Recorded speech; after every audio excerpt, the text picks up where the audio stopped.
This video is sponsored by Denk Nutrition, essential nutrients for your health. I'm Naa Borteley Amati, an HR administrator, a mother of 3, 2 girls and a boy, 7, 6 and 4 months. So with my first, after wedding, people always say that, you should expect. So wedding was end of March. April, you're expecting, you're not seeing, but you're anticipating. May, you're expecting, you're not seeing, you're anticipating. And then June comes by, and then you're expecting and it shows up. So it's like I was really expecting to be pregnant, and with the first pregnancy, yes, I got it. But with my second, I least expected, because we were told that when you are breastfeeding, it's a form of contraception. My doctors recommended I have any other form of contraception, but I thought, well, since I'm breastfeeding and they say you could check your dates and you should know your safe periods, I would use the calendar. But it didn't go well for me. So 7 months down the line after my first baby, I didn't feel so good. I had an exam to write. I was just trying to manage myself and finish the exam. So I think I remember right after the paper, I went to the hospital and they said, okay, why don't you do a test? And I think it was through that test that they confirmed that I was pregnant. I was shocked. I was taken aback. But I had to put myself together and then know what to do moving on. With my third, well, I planned it, because after the second shocker, I decided to go, and then 6 weeks after the second baby came, I decided to go for the IUD contraception, and I used that from my second baby was 6 weeks up to she was 5 years plus. So she was just 5 in a few months, and then I decided that I thought it was time. So I went and took it out. So I took it out, let's say in April, and then June, I was so busy with so many activities. I was moving around a lot. There were so many things my way, especially when I was preparing to go for a trip abroad in Amsterdam. So I forgot about myself. I was just doing my normal things after I took my IUD out. May, June, and then July, by second week in July, I was in Amsterdam. In Amsterdam, when I had settled, that is when I started feeling sick. And I had this male colleague of mine I was very close to. I told him, look, there's something wrong with me. Like, I feel like I should check. But we are in a country where we don't even understand the language and everything. But let's find a pharmacy. So 2-3 days in Amsterdam, and then he accompanied me to a pharmacy. And we had to find a way of letting them know what we want. And yes, I got a kit, because I just felt within me that, look, the kind of symptoms I was feeling, I felt them before. So yes, I had ear pains and all. We were talking was jet lag stuff, but when I was convinced I should take a test, I remembered that, no, you have missed your period though. You should have had your period sometime. We were too busy looking for travel opportunities. So now that you've settled, you've missed your period. So I checked and I was pregnant, double line. So I just took a snapshot and WhatsApp it to my husband that, look, I'm pregnant here. So that's how I discovered my third pregnancy. I'd say that a lot of similarities between the first and the third.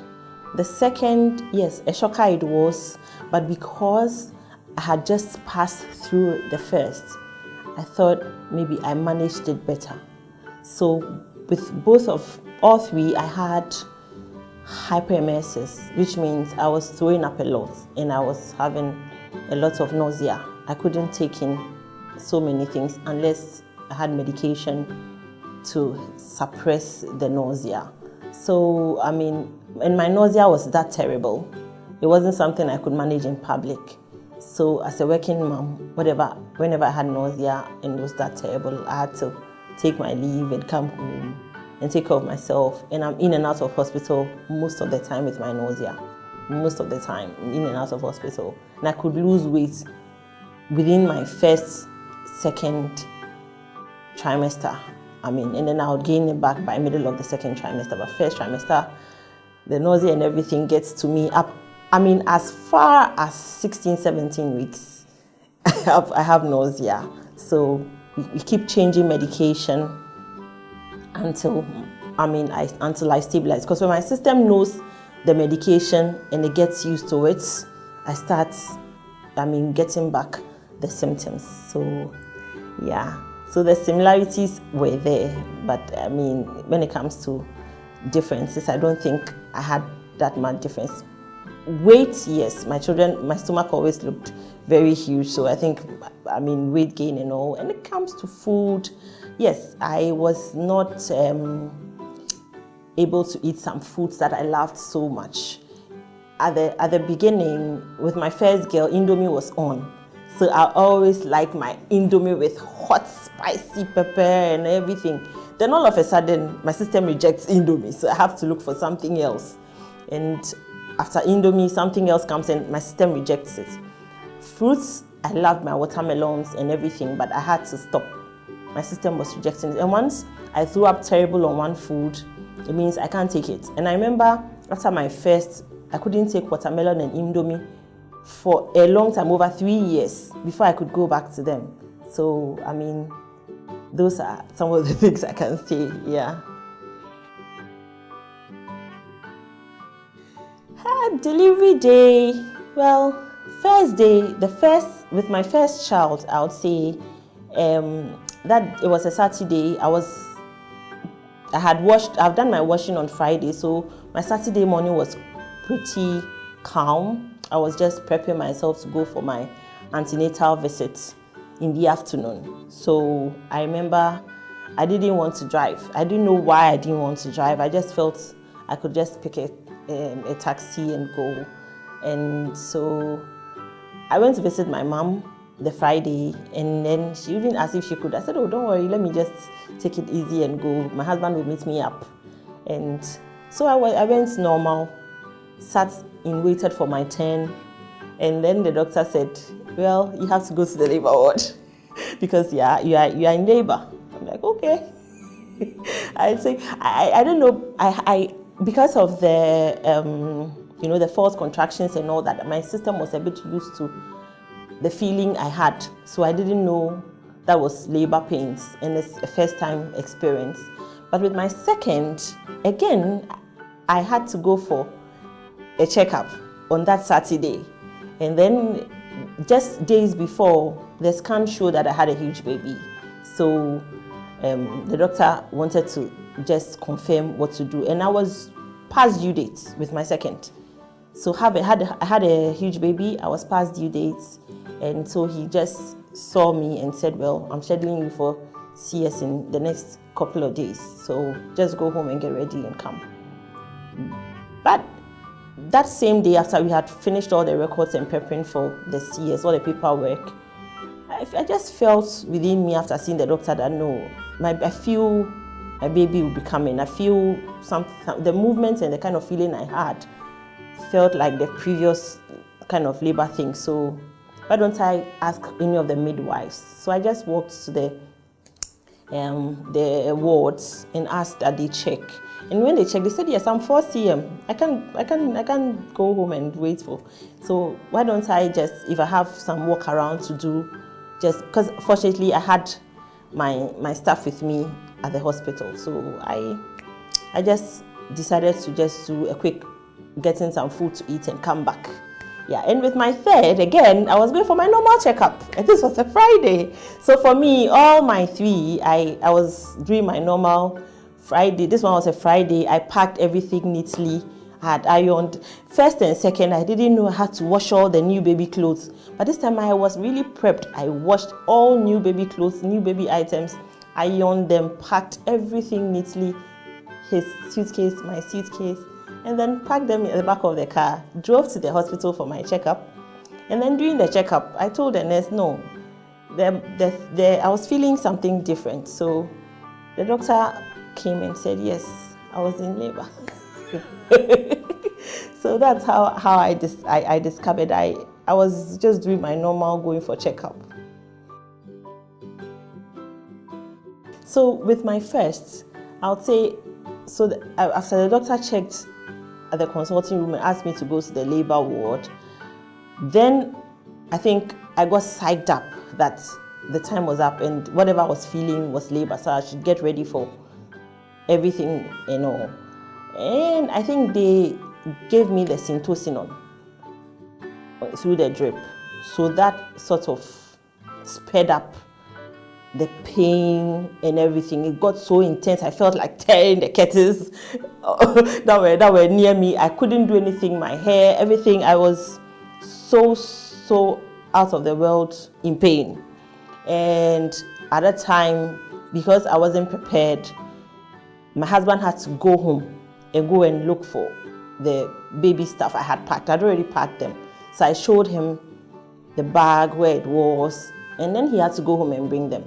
He only came back, opened the suitcase full of cloth from our engagement. I'm like, in all the pain, I didn't know how to scream on him and tell him, like, look, this is not it. Go back and get a baby bag. It's this color, it's here, it's there. And yes, but it was so intense. Syntocinon was so much on me. I mean, the pain was unbearable. I don't know how to describe it. I mean, right through till the baby came. But with the second, as I said, the nurse told me I was 4 cm, so I mean, I had to go and then get some food to eat, relax and come. By the time I came back, they were not sure whether they should handle me, but I was in pain. The pain was intense. But the doctor's note was I had booked for CS.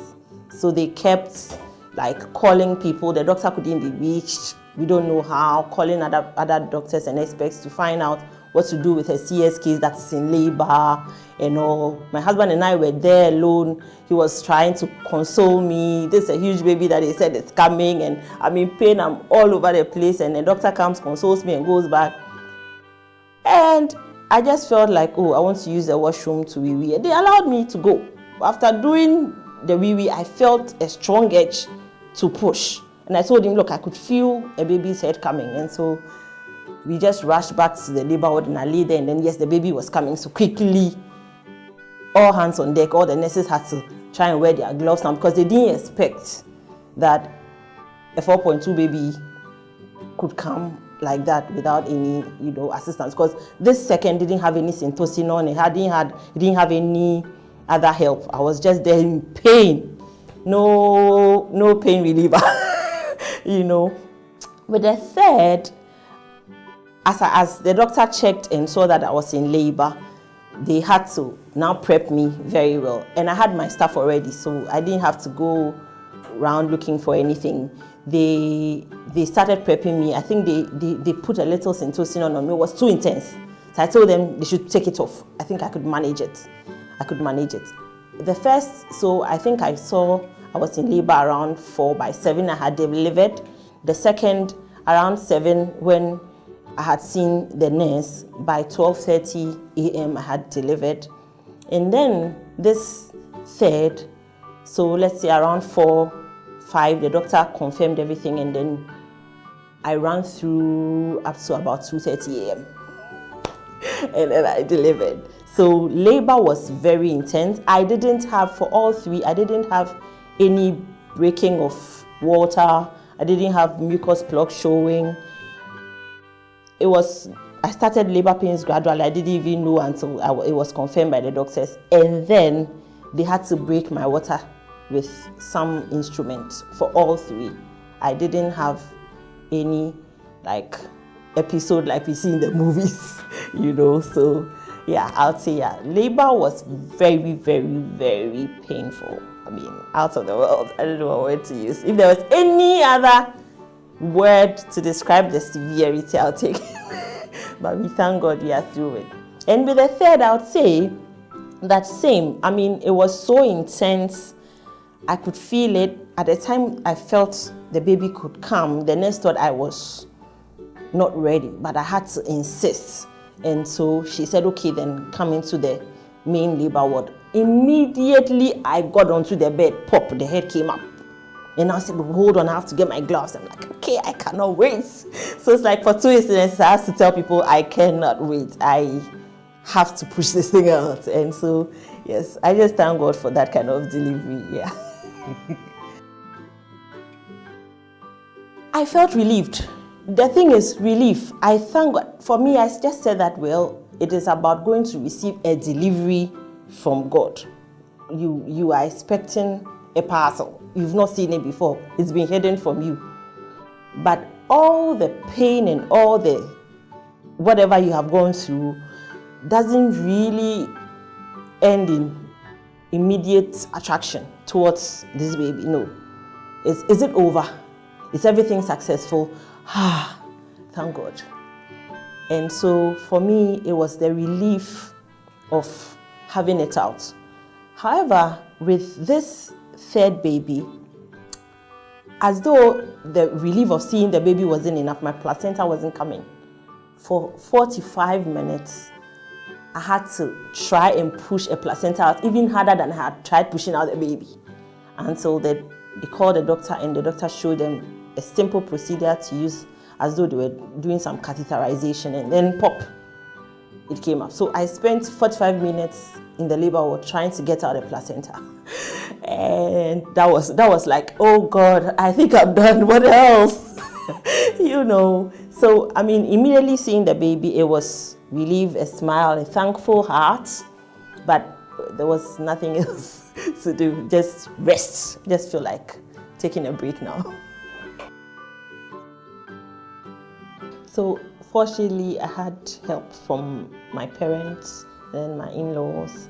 Yes, so I had to, for the first 2, I had to go stay with my mom briefly for about a month or 2. And over there, I got some assistance from many relations. My sisters were there, some aunties came by, grandmothers would come, my mother-in-law would come, they would help you out with food, with a lot of stuff.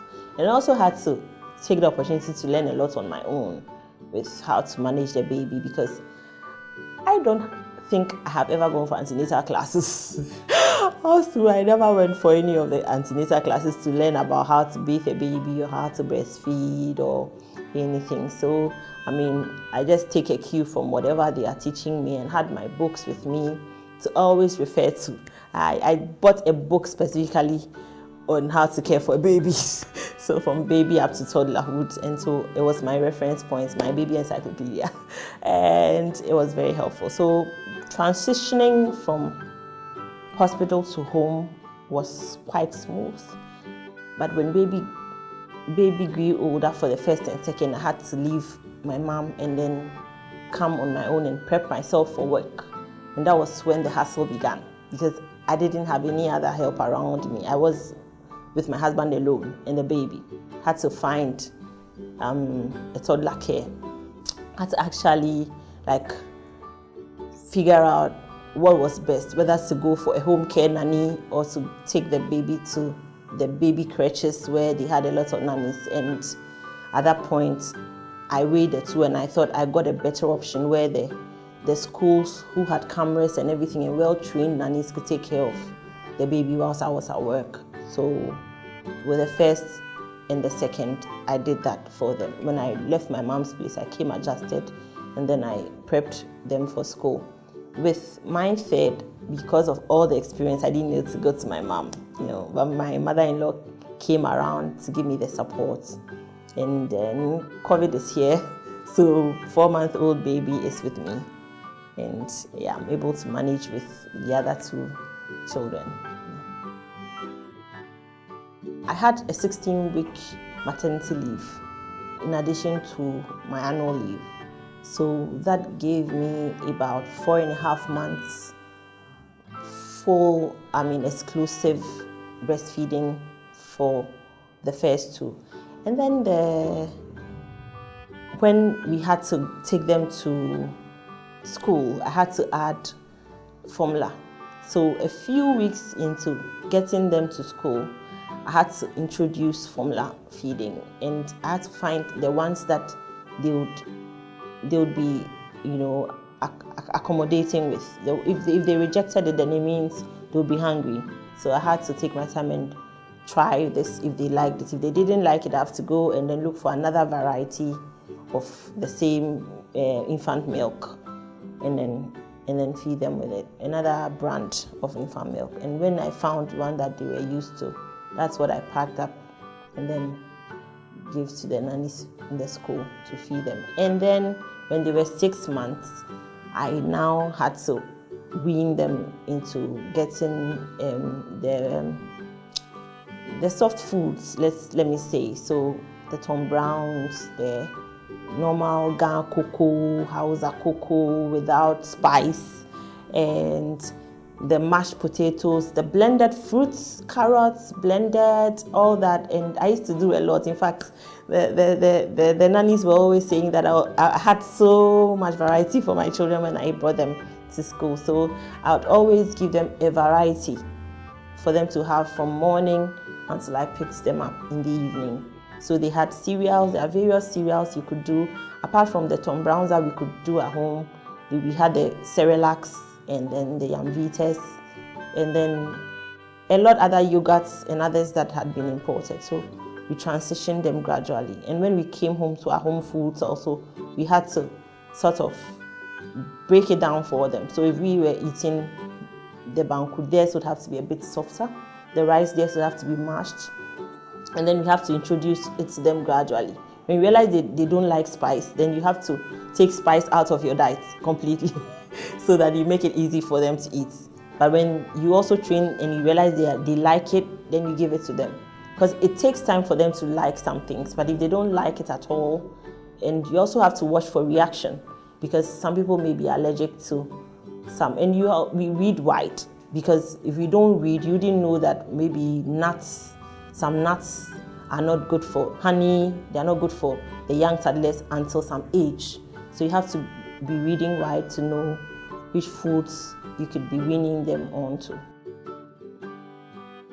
Yeah, I think it's been a learning ground for me, because I always see these children as, well, to me personally, they look like CIDs.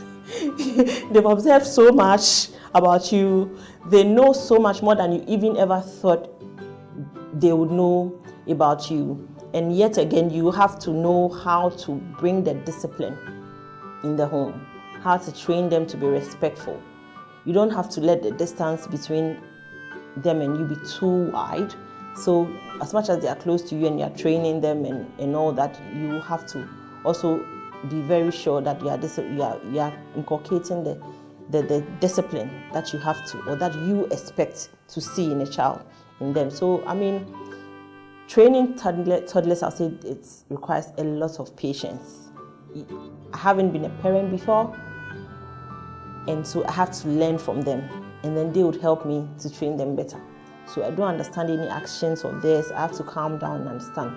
If they may be doing something to upset me, I have to calm down and know that, yes, I've been a child before. How they have been like. He didn't know, she didn't know. So why would I use it against her so much? So, I mean, for me, the lesson of patience has been great, but it also has taught me to also bring some structure in their life. It means if I don't keep a structure, they may go wayward. So you always have to structure a time for them. You tell them, you bath twice a day, you brush your teeth twice a day. This is a time for work. This is a time for play. This is a time for cartoons. At this time, you cannot visit this person. So it's not everything that they say they want that they can get. You let them know that is life from the beginning. And so that's how I have been going about it. And we take it a day at a time. We don't break our heads so much. Initially, when the little sicknesses keep coming, you are not sure. So with the first, you call them experimental babies, because the least thing, you're running to hospital to ask, hey, there's a cold, and there's a cough, but second and third, you realize that, cold, it will go. Cough, it will go. Give it some days. All of the things that you have to, like, give medication, giddy rush to doctor for something, When they fall, sometimes you are scared. But first thing is home remedy. And when it works, that's it. You go to a doctor for review and you can report it. If it's checked and everything is fine, that's it. You don't have to panic too much with them. They have a protection. Yeah. I feed them everything I eat. Everything I eat, I want to have them learn to eat. So if it's rice, I give them. If it's a lot of veggies, I introduce them to veggies and fruits a lot because I want them not to be fussy about those things. It's one thing I see a lot of children fussing about, and it doesn't go well with me. So I started introducing them to fruits and vegetables very early, and they love vegetables, they love fruits, they love their salads. And yeah, so I give them all the local foods I prepare, banku, kokonte. Look, the children will tell you, I don't like kokonte, I don't like banku, I don't like kinki. But when you feed them, they finish it. So what's the point in trying to give them Indomie every day? At a point, I told them, no Indomie in my house. I don't even buy it. Their dad would say, please buy a little. I say, I'm buying only 2. So when it finishes, we won't buy any Indomie. So, just so that you make sure your children are healthy, you give them the healthiest options that you can get. So most of the time, meal prep is in the house. We plan the meals and then we introduce them to as many varieties of Ghanaian foods that we can. Potom, gari foto, sometimes gari soakings. I'll tell them, look, those days when you're hungry, gari soakings that you go for, so you have to learn how to eat it now. When you get to boarding school, you say, what is boarding school? Boarding school, you go there one day. So when you get there, you eat gari and shito with sardine. So once you're in the house, you have to learn to eat it. So, we introduce them to all the varieties, except I don't know. Tease it. They'll get to know and eat some in the house. So all the foods. Well, I must tell you that the second always came to me and said, Mommy, we had a shop we always went to buy their clothing. Mommy, let's go to that shop and buy a brother. So yes. We can get a baby brother at Zane's shop. So let's go there and buy a baby brother for me. I want a baby brother.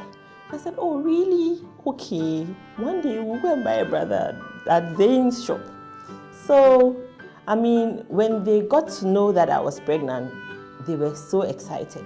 But one wanted a boy and one wanted a girl. Obviously, the second wanted a boy. So when they saw their baby brother, one had won. So you can imagine her excitement. So now they have a brother and they are all over him. They carry him about. They can't wait to feed him. They want to change his diapers. They are really excited. But the one who has hit the jackpot is the second one. So finally, she wants to buy a baby brother. Mine also would slightly show after I think 6 weeks or so, and then it will stop. So I wouldn't see it for the rest of the months, and then so it becomes difficult to plan to tell whether any bleeding you have is your period or not. So your dates don't get stable for a long time, and that's how come 7 months into my first I got pregnant, and with my second also after the IUD I didn't even bother. So I took all the time to wait for my system to stabilize, and with my third also I'm also in the same kind of mood. I thought I had seen it, and then now it's gone and it comes anytime it wants. So it's a very unstable situation. In my case, it will take quite some time before my menstrual cycle will stabilize and I'll know. But yes, okay, so I had an IUD 6 weeks after my second because I didn't think that this time around I could use my calendar planning to project any success with baby spacing. and I had because the first one was 7 months apart, and it was stressful. Being pregnant and carrying a baby who hadn't walked, yeah, it's really an experience.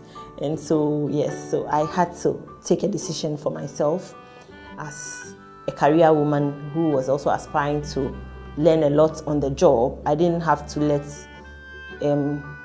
these things interfere too much. So 2 was a handful for me at the time, and the best option I thought, once I was not going to be reactive to copper or anything, was to take the IUD plan, and it worked for me. I was safe for 5 years without getting pregnant. So yeah, the main reason was because I believe that could be the best way to keep my mind on other things apart from worrying every month whether I'll be pregnant or not. Yes, because you have a lot of learning to do. Yes. So my second got to 5 years, and yes, my hands were not as full as they used to be, and I also thought that there was no time to waste. I didn't have to prolong it. If I wanted it, why not now? I'm not growing any younger.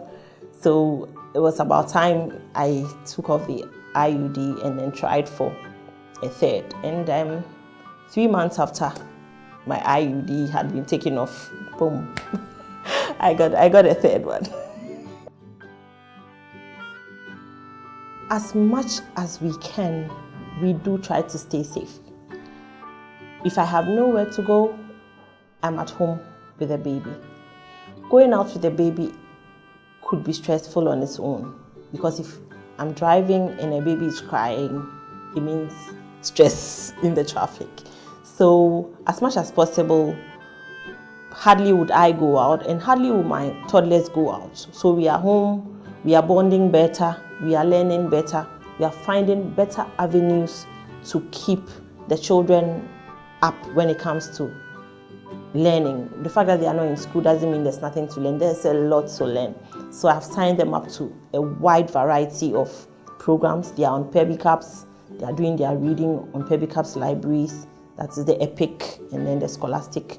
And then they are on IXL. They learn their math and their English on IXL. And then they learn typing also. They have a typing app they are learning from.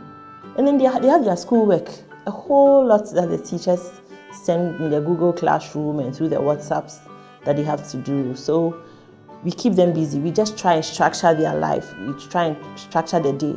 They know that from Monday to Friday, it's all schoolwork and all library work and all typing work. And from Friday night up to Sunday, they can chip in their cartoons and their entertainment and watch all the things that they've missed on YouTube for children, So we try and then structure them. Hardly have they gone to see their cousins. They miss them so much. They would have been coming around, but for COVID. And so, yes, we've not been able to visit family so much. Once in a while, yes, my parents pass by, their auntie would pass by, but hardly would we go out unless it's urgent, where we have to really get our hair done and all. Our hairdresser will come in and then just, with all protocols observed, just get us tidy and then we're good to go. Yeah. So we try and then keep the house as safe as possible. Well, I listen to recommendations a lot, and so based on the recommendations that I had from people, I would go to this particular facility. But with my third, I actually had to change facility, I think 8 weeks down the line or 9 weeks down the line, because the first facility I chose, I wasn't getting what I was expecting. So, within less than 3 weeks into my start, the beginning of my seeing the doctors there, I had lost 7 kilos and I was just going down. At a point, I could barely take in even water. I was almost throwing up blood. So I just had to advise myself, if they can't help me, where else can I go? So I just advised myself. And fortunately, when I got into the second facility, I was so impressed with the doctors who saw me and their recommendations, because it worked. It worked for me. I mean, all the medication and the care.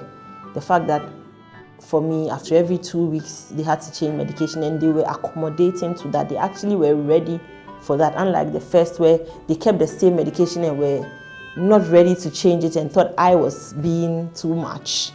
Yeah, and I thought I couldn't kill myself. I didn't come to die. So let me run and go and look for another place where I could be taken, I could have better care. Yeah, and so I think I got the better care there. It's only, if I may say, that at the delivery point where I thought the midwife could do better. The midwife experience for me was not the best. It could have been like way better than I had. It was a bit kind of a cold character who was attending to you as though the person had a problem, you know. I didn't like the fact that I had to actually insist that the baby was coming before she would agree at the end, like. So the choices you make for them, it's quite challenging, because however it will end, it's you. That's the choice you made. You know, at the end of the day, your intent and your purpose is for their good, not for their bad. But the choices are varied.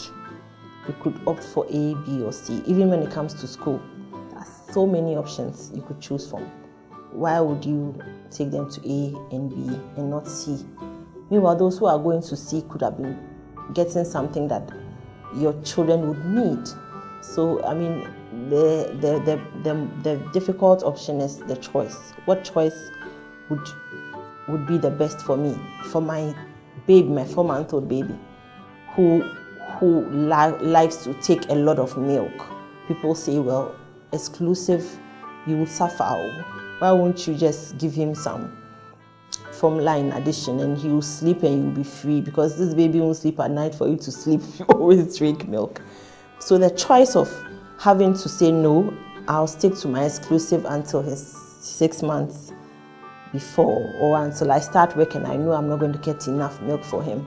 It's a big deal, because that could affect his growth and his health in a long way, you know. So for me, it's the decisions we take for them which are a bit down, but we just pray and ask for grace to always take the right decisions for them. Yeah.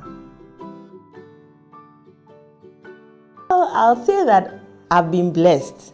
God has been good, that they've all been very, very healthy. They've all been very, very healthy. So I thank God for that. The few scares will come where you hear a fall. Okay, so you're carrying a baby, or somebody's carrying your baby, and then you hear the baby fell. My God, you were not there. Where did he fall on? You're always inquiring, was it this part of the head? Was it this part of the hand? What happened? And you wish you were there. You wish there was a camera which would capture it for you, so that you know, oh, should I take him to the hospital immediately? Should I wait a while, or what? In fact, there was one incident I witnessed that I wasn't prepared for. And that was when I had left the baby with an elderly aunt who was supposed to be my nanny. The baby had cried so much. When I came, she was at her breast trying to suckle. And nobody told me that was a practice of old. I was so furious within me. I was like, what if you poison this baby who hasn't gotten, any other person's milk apart from mine, in my mind? But I hear, oh, calm down, it's tradition, it makes the babies, it suits them. No, won't you get any other better options to suit a baby than to put a baby at your breast?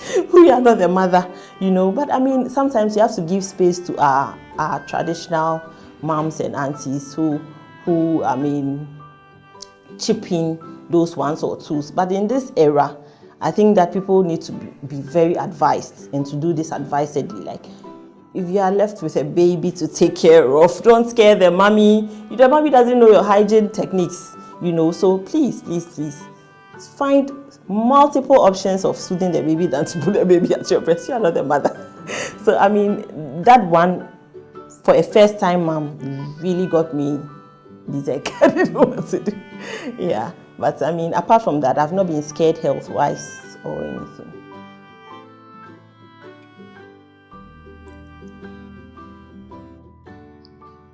The fact that they're happy to have me around, the fact that they smile at me, the fact that they know I'm there for them, and they are teaching me a lot in life. Number one is patience. They're teaching me so much. So I mean, I'm thankful to have them around, and I'm thankful for the experience. Not everybody gets to raise both sexes. So for me to be blessed to raise both sexes, I am really looking forward to the journey, because it's just begun, and I know that it's going to be fun, a topsy-turvy fun journey. So I'm looking forward to that.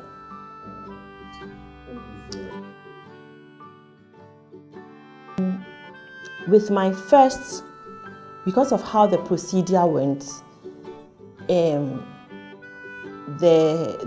midwife thought that though I was roomy enough, the baby wasn't coming. They needed to aid me to get the baby out early enough. So they said they were going to cut. But that was the first time I had really understood what that meant. I read about it slightly, but I thought it would be far from me, so I didn't take it seriously. But when it got to the crunch hour and they said they were going to cut, the scare came. I didn't know what to do, but at that point I had to give in. My husband wasn't there to consent or not.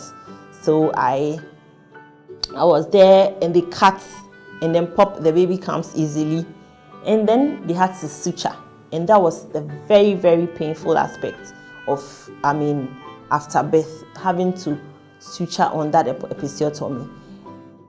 Going home during the week, I was in pain throughout. So epistertomy was not a pleasant experience for me, and after a week, when I had to go back for the checkup, I had to complain, and the doctors checked, and the stitches had been moved. So I had to have a second suture, and that kind of pain, a new mom with a baby, having pain, not being able to walk, I think that experience I would never forget. It was I wasn't prepared for it, and it was very painful. And I think new moms should always be given that hint that you could get there. And when you get there, it could go good or bad, and you should just be ready. This video was brought to you by Denk Nutrition, because health is more than just the absence of disease.